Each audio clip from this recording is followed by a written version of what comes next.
Back in my student days, he was the soccer team's star player and quite popular. What are you doing? Stop it. Stop. I protested as my husband forcibly shoved me into the car trunk. Despite my surprise and desperate resistance, he didn't relent. With a cold gaze, he closed the trunk. No. Let me out. My screams fell on deaf ears, and the car started moving. About an hour later, as the car came to a sudden stop, I heard a metallic crunching sound. Fear gripped me. What was that noise? Eventually, I realized it was the sound of the car being crushed. At that moment, I braced myself for the end. My childhood dream was to become a superhero. At 25, I became a lawyer and enjoyed fulfilling days. Noah, my high school classmate, and I got married when we were 29. I secretly admired him, but he went on to become a professional soccer player, and we drifted apart. At our class reunion, Noah confessed. I used to like you, Sophia. And we started dating. It felt like a dream. At that time, we were both 26. Despite retiring due to injury, Noah remained resilient. He and his friend Michael, who was also from the same pro team, organized soccer workshops for kids all over the country. Thanks to his fame as a player, the workshops were always fully booked. Noah's dream was to have his own soccer field and nurture future professional players there. I wanted to support him wholeheartedly. Count me in. Whatever I can do to help. He smiled and replied. Having a capable lawyer on my side is reassuring. The shadow fell over our once blissful life about a year into our marriage. It all started when I casually looked into Noah's company's financials. The company he co-founded with Michael was struggling due to understaffing, so I intended to help by examining the books. What I found raised suspicions. Noah's company raised funds from sponsors and personal fans to fulfill his dream of nurturing future professional soccer players. The balance should have been substantial, but it was clearly much lower than expected. What's this? So much unaccounted for money. Nearly half the funds are missing. I confronted Noah immediately. His face contorted in anguish as he confessed. Michael seems to have embezzled it. Apparently, Michael had retired from professional soccer around the same time Noah did due to poor performance. Yet, they remained close and worked together. Even if you're friends, embezzlement is wrong. We should report this to the police. I insisted. Noah sighed. I know, but I don't want to betray a friend. I'll talk to him and try to recover the money. But it's nearly $70,000. Yeah. Anyway, can you trust me with this? Despite my attempts to persuade him, Noah's pained expression left me unable to unilaterally involve the police. I didn't think Michael could repay the amount immediately, but I decided to trust my husband's judgment for now. However, when Noah confronted Michael about the embezzlement, Michael fled to his hometown, prompting my husband to set off in pursuit. He asked me to accompany him, citing the reassurance of having a lawyer present. Unfortunately, my work trip schedule overlapped, and I couldn't cancel due to meetings with clients. As a result, I arrived in Michael's hometown one day after my husband. Upon reaching the location specified in my husband's message, I found a desolate natural park. To my surprise, my husband wasn't there to greet me. Instead, it was Michael. What? Why are you here? Where's Noah? Despite my inquiry, he just grinned. Then, he circled behind me and suddenly tightened his grip around my throat. Ugh. At that moment of shock and pain, my mind went blank, but I quickly regained composure. You see, I've been practicing self-defense as a hobby, and it came in handy this time. After narrowly escaping Michael's grasp, I stomped on his instep with my heels several times. Then, I pushed him away as he stumbled, and I sprinted away with unwavering determination. Leaving the natural park behind, I reached a crowded city area, finally able to catch my breath.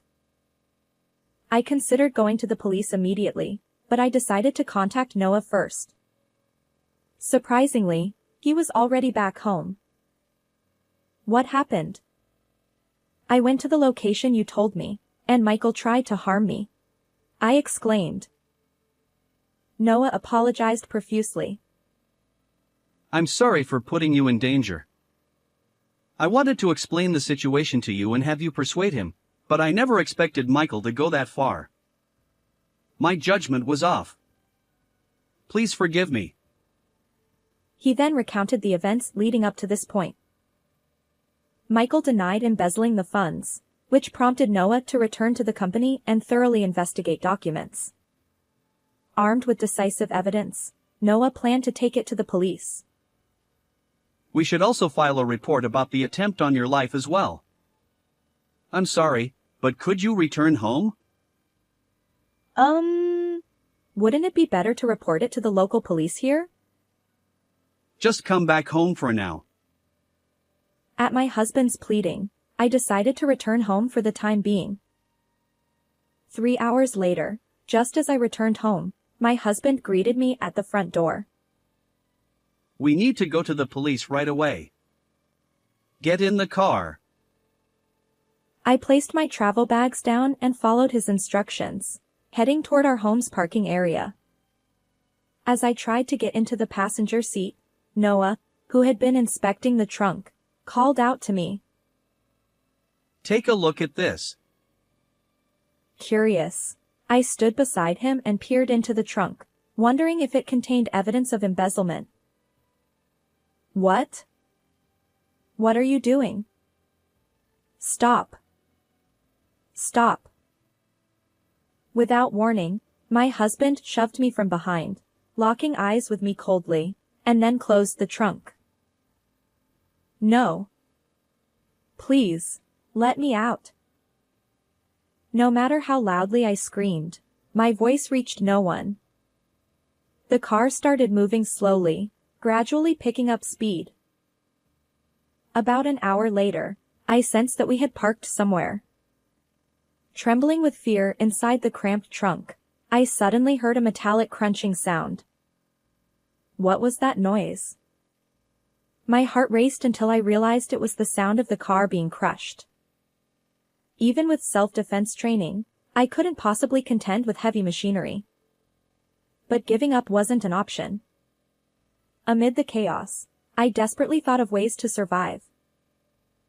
Desperate to escape the trunk, I kicked the trunk's latch area with all my might.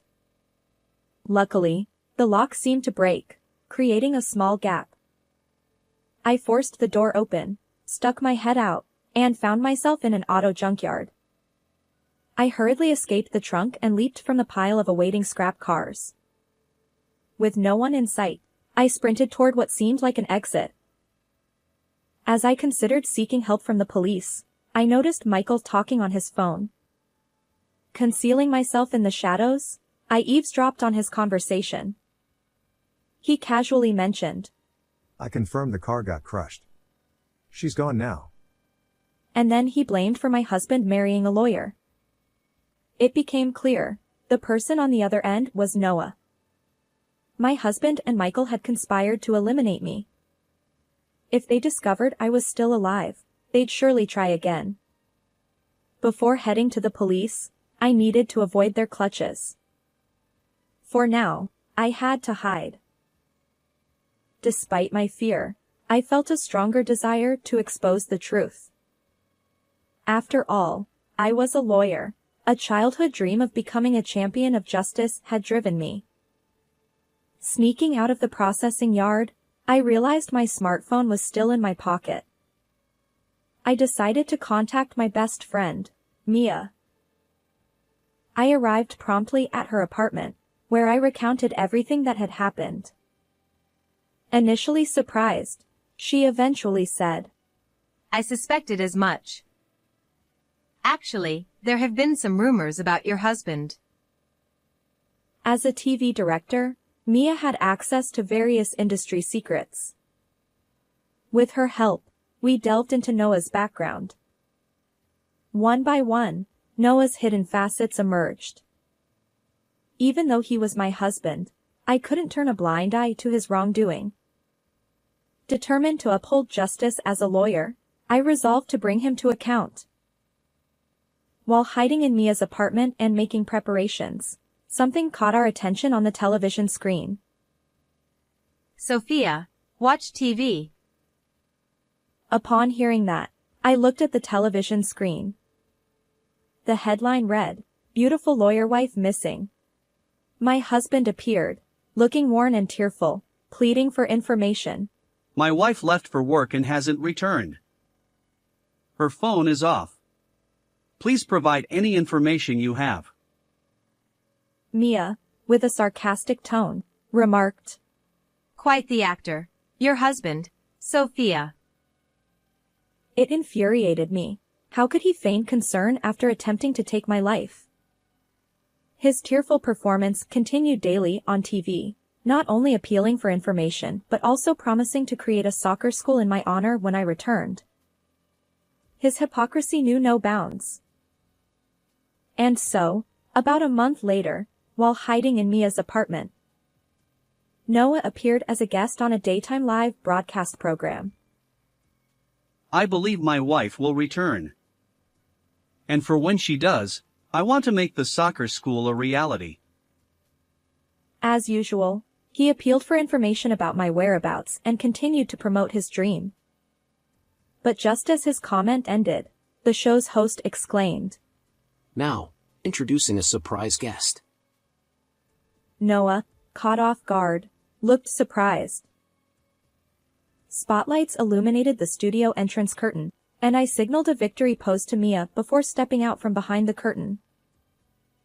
The moment Noah saw me, his expression twisted in shock. Ignoring him, the host declared, Our surprise guest is Sophia, the wife who had gone missing. Applause erupted in the studio, but Noah remained dumbfounded, staring at me. His lack of joy was evident, and the host looked suspicious. Realizing this, Noah stammered. I'm just surprised. Meanwhile, in the back of the studio, Mia nodded approvingly. Indeed, Mia was the director in charge of this program. She had informed all the show's participants about Noah's hidden side beforehand. So, naturally, the host knew everything, yet he feigned ignorance and asked me. Where have you been all this time, Sophia? I replied. I was in hiding. My life was in danger. As I answered, the celebrities present gasped dramatically, exclaiming, What? The host also remarked. That's quite an intense story. Then, he turned to Noah and asked. Were you unaware of any of this? Noah stammered. I didn't know, of course. Sensing the scrutiny around him, he hurriedly approached me, his tearful face attempting to embrace me. Sophia. I'm relieved you're safe. I was worried. But I pushed his outstretched hand away. The show's host chimed in. Huh. We were expecting a heartwarming reunion, but things seem different. An empty sentiment indeed. I stepped away from my husband and addressed the camera. Today, I'm not your wife. I'm here as a lawyer. Noah stammered. What are you saying? Oh, right. I need to let everyone know my wife is safe. As he tried to leave the studio, 2 staff members blocked his escape. Amidst laughter from the audience, Noah glared at me. What's going on? I just wanted to make a phone call. Where do you intend to contact? As I smirked, he hesitated for a moment, then sulkily rattled off, speaking rapidly. Family, acquaintances, your work colleagues. I smirked. No need. This is a nationwide live broadcast. Everyone's watching. His lips tightened in frustration. The host then said, Now, introducing a certain video. and that triggered the appearance of interviews with parents of children who participated in my husband's soccer school. First, a woman who appeared to be a mother stepped forward, tearfully recounting, I was pressured into an inappropriate relationship by being promised that my child would become a regular player. Next, a man who seemed to be a father appeared. He claimed that he was asked for a large sum of money to recommend his child to a famous club team, but the promise was never fulfilled. His anger trembled in his voice. No, this is all fabricated. It's a lie. As two staff members held him, my husband shouted, once again becoming the studio's laughingstock. It's not a lie. Although their faces and voices are concealed in this footage, they've promised to testify with their real names when we report you to the police. I asserted firmly, and the host nodded, emphasizing, So, this amounts to fraud, right? yes. It's a serious crime. But that's not all. As I spoke, interviews with acquaintances of Michael began to play. The witness testified that my husband and Michael became obsessed with gambling, squandering most of the funds they had collected for the soccer school. Secretly recorded footage revealed them spending an entire day at the racetrack, celebrating and agonizing over horse races.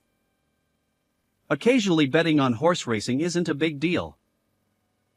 As my husband sulked, the next video played. It showed them similarly engrossed in betting at cycling and boat racing tracks. While gambling itself is legal in legal betting, misusing funds collected for another purpose is a crime. I explained.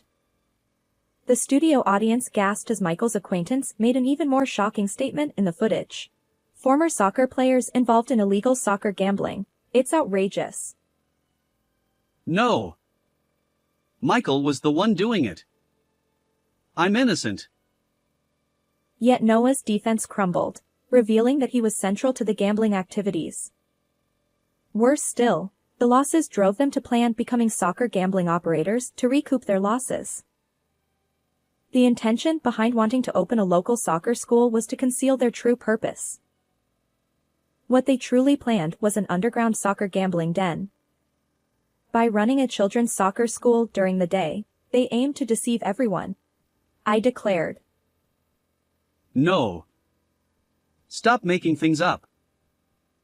His murmured words lacked conviction, barely audible. But I pressed on, unwavering, ready for my final move. Cameras are everywhere these days. Committing a crime isn't so easy. I declared. The final footage showed my husband at an auto junkyard, arranging the disposal of our car. Later, when the footage showed me crawling out of the trunk just as the scrap machine threatened to crush it, the entire studio erupted in surprise. Michael's figure, making a call near the entrance, confirmed their joint effort to eliminate me. As you can see, my husband and Michael attempted to crush me along with the car. I asserted. My husband, now pale, mumbled in denial. The broadcast ended, but the aftermath was intense. The news ran the story daily, and reporters hounded my husband relentlessly. Afterward, I divorced Noah and claimed $20,000 in compensation. Both he and Michael faced questioning for various crimes. When my husband's arrest was imminent, Mia and I quietly celebrated. I downed my glass in one go, and she winked at me. Next time, catch an even better man. No, for now, I'll focus on my work, upholding justice as a lawyer. Indeed, that had been my dream since childhood. How did you find this story? don't forget to subscribe to the channel. Until next time in the next video.